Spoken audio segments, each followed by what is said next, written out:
Hello friends, welcome to the new episode of my channel I Prince. এবং এই ভিডিওতে কথা বলবো বেশ কয়েকটা আপডেট নিয়ে। তো একদম প্রথমে যেটা নিয়ে কথা বলবো সেটা হচ্ছে বিএমসিএম এবং ময়দানের ডে টু বক্স অফিস নিয়ে। তো অলরেডি তো বক্স অফিস আইসিইউতে ছিল এই দুটো সিনেমারই, যেহেতু ঈদের দিন ছিল, যেহেতু একটা হলিডে ছিল, তাও কোনো রকমের আইসিইউতে ছিল। কোনোভাবেই ওটাকে মানে বলা যায় না যে একটা হিউজ কালেকশন হয়েছে একটা ঈদের দিন হিসেবে, এবং যেখানে মোটামুটি বিএমসিএম এর একটা দুর্দান্ত হাইপ ছিল।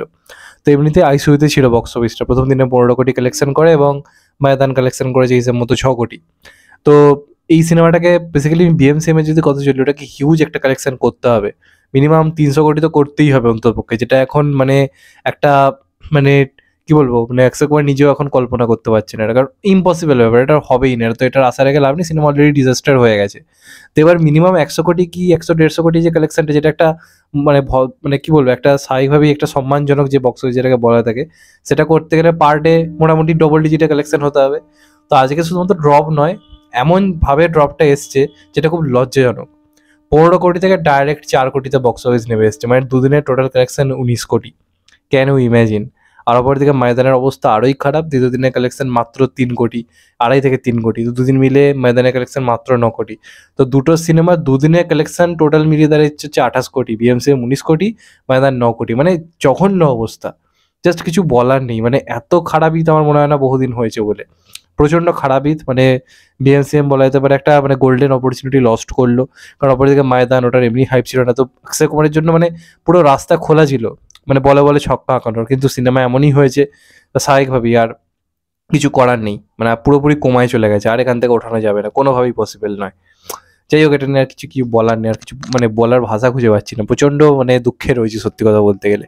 যাই হোক, এটা নিয়ে আর বেশি কথা বললে কেঁদে ফেলবো সত্যি কথা বলতে গেলে, আর থাক, আর কিছু বললাম না। এরপর যেটা নিয়ে কথা বলবো সেটা হচ্ছে বাদবাকি কিছু আপডেট দেবো তোমাদেরকে। প্রথমে যেটা নিয়ে কথা বলবো সেটা হচ্ছে জেলার 2 নিয়ে।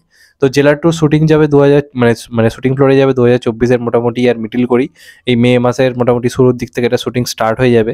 এবার বড় ব্যাপার হচ্ছে এই সিনেমাটার নাম, আমরা জেলার 2 বললেও জেলার 2 কিন্তু নাম সম্ভবত হচ্ছে না। এই জেলার 2 এর মানে মানে কি বলবো, আনুষ্ঠানিক টাইটেল দেওয়া হচ্ছে হুকুম। এবার এই হুকুমটা আমরা জানি জেলার সঙ্গে ওতপ্রোতভাবে জড়িত, টাইগারকে হুকুম আমরা বলতাম, টাইগার মুথুপাল পান্ডিয়ানের ওটা মেন কথা ছিল হুকুম। তো ওই হুকুম ডায়ালগটা বা হুকুম বলে যে গানটা সুপার ডুপার হিট হয়েছিল, এবং রীতিমতো হ্যাশট্যাগ এখনো ট্রেন্ডিংয়ে অবস্থান করছে হুকুম কথাটা। তো যে কারণে বুদ্ধি খাটিয়ে নেলসন সিনেমার নাম কিন্তু জেলার 2 না রেখে ডাকতে চলেছে হুকুম, এবং 2025-এ রিলিজে তারা প্ল্যানিং করছে। তো দেখা যাক কি হয়। রজনীকান্তের লাইন আপ তো দুর্দান্ত, লোকেশ কানাগড়াজের সঙ্গে কাজ রয়েছে, ভেট্টাইয়া রয়েছে, তার সঙ্গে সঙ্গে আবার এটা তো এখনও বেশ কয়েক বছর রজনীকান্তের রাজত্ব চলবে, এই নিয়ে কোনো সন্দেহই নেই। এবং এইভাবেই সুপারস্টাররা ফিরে আসে, রজনীকান্তেরও খারাপ ফেস যাচ্ছিল, দেখুন কিভাবে ফিরে এসছে এই বয়সে দাঁড়িয়েও। তো প্রত্যেকেরই খারাপ সময় যাচ্ছে, যত পারেন খিল্লি উড়িয়ে নিন, কিন্তু যখন ফিরবে তখন আর কোনো মানে মুখ দেখাবার জায়গা থাকবে না। তো এটাই বলার, এটা হচ্ছে সুপারস্টার, এটা ভুললে কিন্তু হবে না। তো এটা গেল একটা দিক। তো এখন যেটা নিয়ে কথা বলবো সেটা হচ্ছে সিংঘম 3 নিয়ে। তো এই সিনেমাটা নিয়ে এমনিতে একটা হাইপ রয়েছে, খুব ভালো রকম হাইপ রয়েছে, কিন্তু এই বছর বলিউডের অবস্থা খুব খারাপ যাচ্ছে। এবং কদিন আগে অব্দি খবর আসছিল যে এটা 15ই আগস্টে রিলিজ করবে, খুব বড় করে রিলিজ হবে। এমনকি এমনও খবর উঠে আসছিল যেখান থেকে নাকি দাবি করা হয়েছে যে এটা পুরোপুরি নো শেয়ারিং পলিসিতে রিলিজ করবে, যাতে পুষ্পা 2-কে চাপে ফেলা যায়।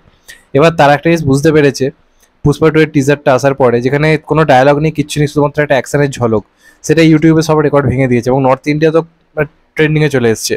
তো বুঝতে পেরেছে এই সিনেমাটার ক্রেজটা কতটা। তো এইসব নো শেয়ারিং পলিসি কোনো কাজেই আসবে না, কারণ পুষ্পা 2 এর একটা নিজস্ব ভয়ঙ্কর ক্রেজ রয়েছে। মানে পুষ্পা 2-কে যদি শো না দেওয়া হয়, দেখা যাবে পুষ্পার যারা ফ্যান্স তারাও বলে ঝুঁকে গানে এই সালা বলে হলে ভাঙচুর করতে চলে আসতে পারে। তো যে কারণে বুঝতে পেরেছে, আর এই বছর বলিউডের যে অবস্থায় যাচ্ছে, বড় বড় সিনেমা যেভাবে মার খাচ্ছে, তো একটা ব্যাপার বলিউড বুঝতে পারছি যে এই বছরের সিচুয়েশনটা খুব একটা সুবিধের নয়। আর সিংঘাম এগেন একটা বিরাট বড় প্রজেক্ট, সিংঘামের একটা নিজস্ব সম্মান রয়েছে। সিংঘাম 1-2 দুর্দান্ত বিজনেস করেছে, তো সিংঘাম 3 এর একটা ভালো বিজনেস যদি না হয়, স্বাভাবিকভাবে একটা বিরাট প্রশ্নচিহ্ন উঠে যাবে, এবং কবে ইউনিভার্সের উপর একটা বলা যেতে পারে কিন্তু সমাধি পড়ে যেতে পারে, যদি আজ সিংঘাম 3 যদি আশানুরূপ বিজনেস না করতে পারে, যদি প্রথম দুটোর কালেকশনকে ছাপিয়ে যেতে পারে, সূর্যবংশীর কালেকশনকে বা সিম্বার কালেকশনকে যদি ছাপিয়ে যেতে পারে, বিরাট বড় প্রশ্নচিহ্ন উঠে যাবে কবে ইউনিভার্সকে নিয়ে। তো যে কারণে এখন তারা যে সিদ্ধান্ত নিচ্ছে যে নো শেয়ারিং পলিসি তো দূরের কথা, তারা ওই দিন আদৌ রিলিজ করবে কিনা তা নিয়ে সন্দেহ তৈরি হয়েছে, কারণ বলিউড হাঙ্গামার তরফ থেকে জানানো হচ্ছে যে সিংঘাম 3 নাকি পোস্টপোন হবে, এবং পোস্টপোন হয়ে সিনেমাটা ডাইরেক্ট রিলিজ করবে হচ্ছে দিওয়ালিতে। এবার দিওয়ালির সময়টা মানে যদি যায় তাহলে আবার একটা ভয়ঙ্কর ব্যাপার হবে, কারণ ওই সময় ভুলভুলাইয়া 3 রয়েছে, সেটারও কিন্তু যথেষ্ট হাইপ রয়েছে, ভুলভুলাইয়া 3 কিন্তু উড়িয়ে দেওয়া যাবে না। তো সেক্ষেত্রে সিংঘাম 3 ভার্সেস ভুলভুলাইয়া 3 আবার একটা লড়াই হয়ে যাবে। তো সেটা কি হয় একটা দেখার ব্যাপার থাকবে, কারণ দুটোরই নিজস্ব হাইপ রয়েছে। ভুলভুলি একটা নিজস্ব ফ্র্যাঞ্চাইজি, তার একটা ভ্যালু রয়েছে। সিঙ্গম একটা নিজস্ব ফ্র্যাঞ্চাইজি, সেটার একটা ভ্যালু রয়েছে, প্লাস অনেকের ক্যামিও রয়েছে। তো সেক্ষেত্রে যে কোনো একটা সিনেমা অবশ্যই চাপে পড়বে। তো আমার তো মনে হয় প্রথমে যে রিলিজ ডেট প্ল্যান ছিল 15 আগস্ট, সেদিনই আসা উচিত আমার তো মনে হয় ব্যক্তিগতভাবে। তো দেখা যাক এবার তারা শেষ পর্যন্ত কি প্ল্যান করে। মানে এর থেকে বুঝতে পারছি যে বলিউড এবার কতটা চিন্তিত। মানে শাহরুখ সালমান বাদে এই বছরটা কোথায় এসে দাঁড়িয়েছে সত্যি কথা বলতে গেলে। না, আগের বছরটা বলিউডের ড্রিম বছর ছিল, ভাবা যায় না জাস্ট, কিন্তু এই বছরটা আবার সে এক অবস্থা শুরু হয়েছে কোথাও গিয়ে। অক্ষয় কুমারের ওপর ভরসা ছিল কিন্তু পুরো জল ঢেলে দিয়েছে একদম, কিচ্ছু করার নেই আর। এবার দেখা যাক শেষ পর্যন্ত কি হয়। আর লাস্ট যেটা নিয়ে কথা বলবো সেটা হচ্ছে ওয়ার 2 নিয়ে। ওয়ার 2 সংক্রান্ত একটা নতুন আপডেট উঠে এসেছে। এটা সম্বন্ধে বহু আপডেট তোমাদেরকে দিয়েছি, আপডেটটা বেশি বড় আপডেট হবে না, ছোটোর ওপর করেই বলছি। এখন যেটা জানা যাচ্ছে ওয়ার 2 সংক্রান্ত, এটা মেন কথা যে ওয়ার 2 এ তো এনটিআর হিরো নাকি ভিলেন বা ঋত্বিক এখানে কি ধরনের চরিত্র প্লে করছে কোনোটাই সিওরিটি কিছু এখনো জানা যাচ্ছে না। এই বছর একটা সিনেমাই হয়তো বাজাতে পারতো বলিউডকে, সেটা হচ্ছে ওয়ার 2, কিন্তু সেটা তো এই বছর আসছে না, তার জন্য পরের বছর অব্দি ওয়েট করতে হবে। এবং ওয়ার 2তেই পরের বছরে শুরু হতে চলেছে, জানুয়ারিতে আসতে চলেছে। তো এর থেকে তো একটা ব্যাপার স্পষ্ট যে পরের বছর থেকে বলিউড আবার একটা দারুণ কামব্যাক হয়তো করবে সত্যি কথা বলতে গেলে। কিন্তু আপাতত এই বছরে ওয়ার 2 যদি থাকতো তাহলে একটা আসার জায়গা থাকতো বলিউড বক্স অফিসের দিক থেকে, যাই হোক সেটা হচ্ছে না।